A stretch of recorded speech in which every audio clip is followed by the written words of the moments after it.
We are so grateful that we've finally been able to have everyone we love in a room together with no masks and no social distancing, through thick and thin, through restrictions and isolations. We've actually finally made it.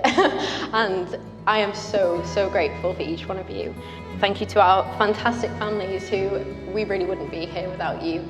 It would have been a more like McDonald's on the beach kind of vibe if we hadn't had your backing.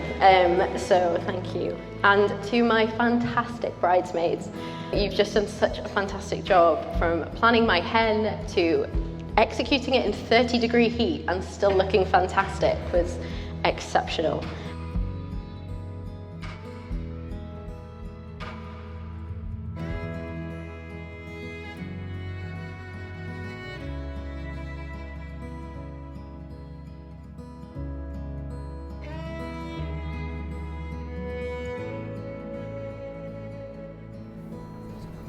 Well, ladies and gents, if you can smell the scent of a restored Mini, that's because Martha is here. She's arrived. Nathan will be pleased to know. And if you're able, let's stand for the arrival of the bridal party.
Well, on behalf of Nathan and Martha and all their family, let me thank you for being here today. Let me welcome you to this day when we get to join in the celebration and joy of their marriage day. Here's the part that that Martha's mum and dad, Graham and Eileen, have been waiting for 25 odd years. Graham's delighted. Eileen's maybe been dreading this moment. But let me ask the question, who gives this woman to be married to this man? We do. Well done, Mum and Dad. You can take a seat with everybody else. Thank you.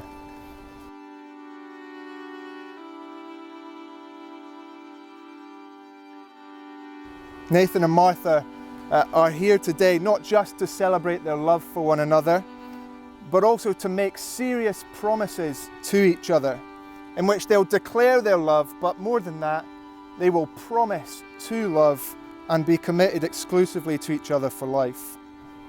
And they make these promises with all of you guys gathered here today because they want to tell you how serious they are about making them, and they're asking for your help and support in keeping them.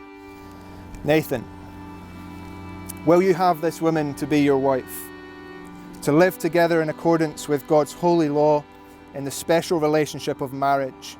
Will you love her, comfort her, honour and protect her in adversity and prosperity, in sickness and in health, and forsaking all others, be faithful to her so long as you both shall live? I will. Martha, will you have this man to be your husband, to live together in accordance with God's holy law in the special relationship of marriage? Will you respect, love, honour and protect him in adversity and prosperity, in sickness and in health, and forsaking all others, be faithful to him so long as you both shall live?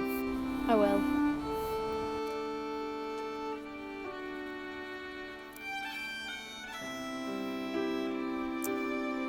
I call upon the persons here present to witness that I, Nathan Martin Lang, do take you, Martha Ann Halliday, to have and to hold from this day forward, for better, for worse, for richer, for poorer, in sickness and in health, to love and to cherish until death parts us, according to God's holy law.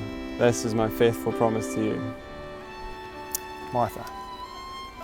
I call upon these persons here present to witness that I, Martha Ann Halliday, do take you, Nathan Martin Lang, to be my lawful wedded husband, to have and to hold from this day forward, for better, for worse, for richer, for poorer, in sickness and in health, to love and to cherish until death parts us. According to God's holy law, this is my faithful promise to you. It's your big moment, Andrew. Can I have the rings, please?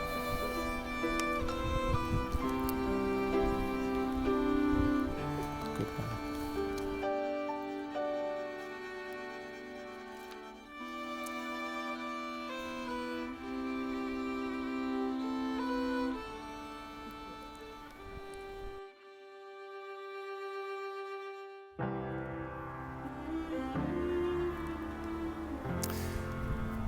Jesus said, "Those whom God has joined together, let no one separate." Nathan and Martha have willingly bound themselves together in Christian marriage and have witnessed this before God and this gathering. They have given each other their promise and have symbolised what they've done by the joining of hands and the giving and receiving of rings. I therefore pronounce them to be husband and wife in the name of the Father and of the Son and of the Holy Spirit. And if you wish, Nathan, you may now kiss your bride.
I've got to thank everybody for coming, everybody looking so good, especially the boys.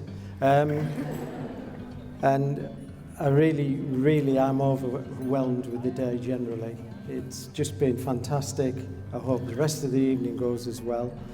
The only thing I can say is that the two people that are married here, they look fabulous, and I know they're going to make a success of everything. They've got good friends. The families are pretty good on one side, the other side might not be so good.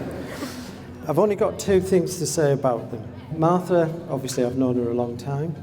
She came into the world on the most perfect weekend for a father.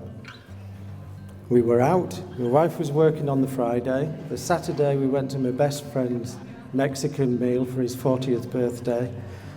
We went to the hospital at 6:30 in the morning. Martha was born 25 minutes later.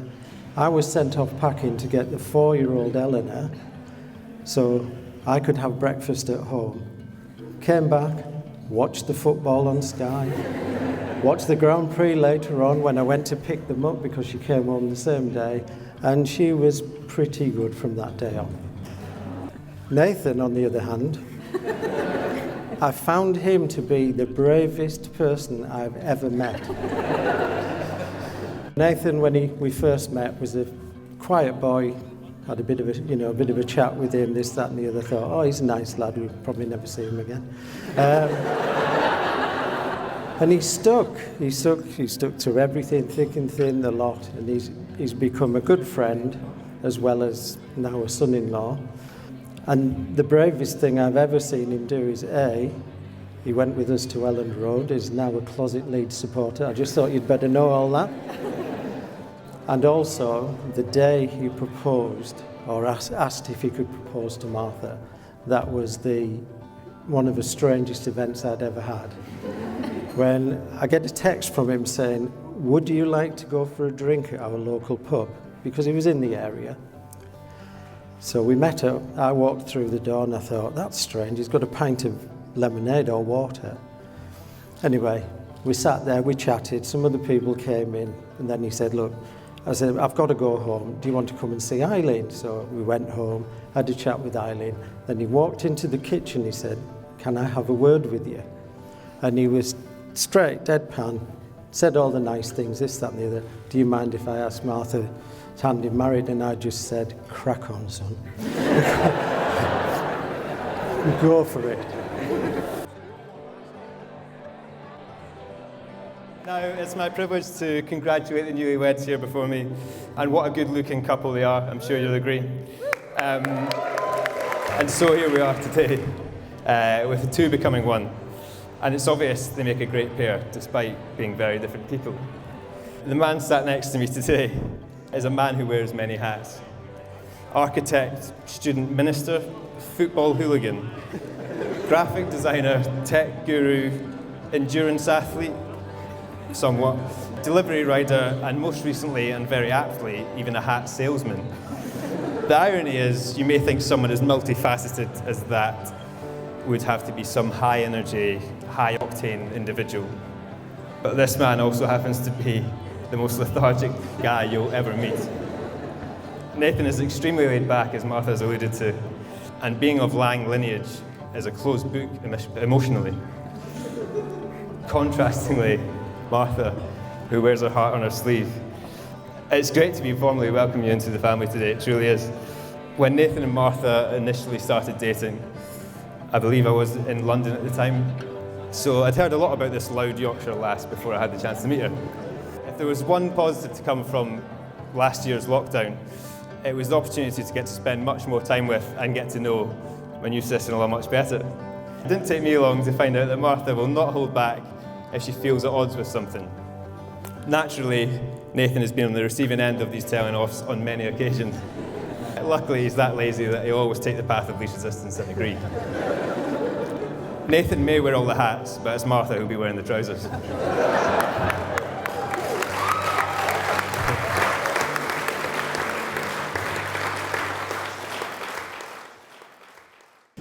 Over the past 18 months and all the challenges that have come with planning today and all the ever-changing restrictions, our main goal that we always stuck to was we just want to have as many people that we love in the same room together celebrating. So we're absolutely delighted that you're all able to make it. It's amazing to look down at all the tables and see the faces that have had such a big influence on us both throughout the years. So yeah, genuinely, thank you for being here. Yeah, I want to say a huge thanks to Graham and Eileen. There's no way we'd have been able to get to today without you guys. You've been a massive support to us, not just over the last 18 months, but ever since we've been together. You've always supported Martha in her decisions, and I know she really appreciates that. Even when she brought home a Scotsman, you were supportive. You've both raised a wonderful daughter who I love dearly, and I hope I can meet your expectations of a fitting husband for her. Mum, Dad, I need to say a huge thank you for you guys raising me. Although, let's be honest, I napped through about 75% of my childhood, so I didn't make it hard for you. You've supported me through all the decisions I've made, and you provided a truly loving home to grow up in. I want to thank all my family for the way that they've welcomed Martha in as well. I know that she loves being around you guys. Something I've never actually told you, Martha, is a couple of weeks into our first term at uni, I was chatting to Andrew, And as brothers do, he asked me, is there any decent girls on your course at uni? I told him, there's this Yorkshire girl at the other end of the room that there's just something about. I couldn't put into words at the time what that something was, but I'll attempt to do so just now. Martha, I can't quite believe I'm lucky enough to be marrying you today. You look absolutely beautiful, as you always do, but even better than that, you're a beautiful person. You're funny, sometimes even funnier than me. I love laughing with you, you're kind and you're empathetic. There's no one else I'd rather see when I've had a rough day. You're creative and you're cool, again, sometimes even cooler than me.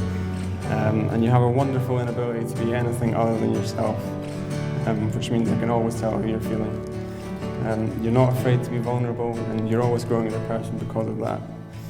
You love connecting with people and helping them out, and I'll love watching you do so. Much like the ordeal it was to finally ask your dad's blessing to marry you, the last 4 years we've been together has brought about its challenges, and no doubt there'll be many more to come in the future, but there's no one else I'd rather face them with than you. If someone had told me 6 years ago I'd be marrying that Yorkshire girl at the other end of the room, I'd never have believed I'd been able to, but here we are. And to me, you'll always be that person who there's just something about. So please, will you all join me in raising a glass to my beautiful wife, to Martha.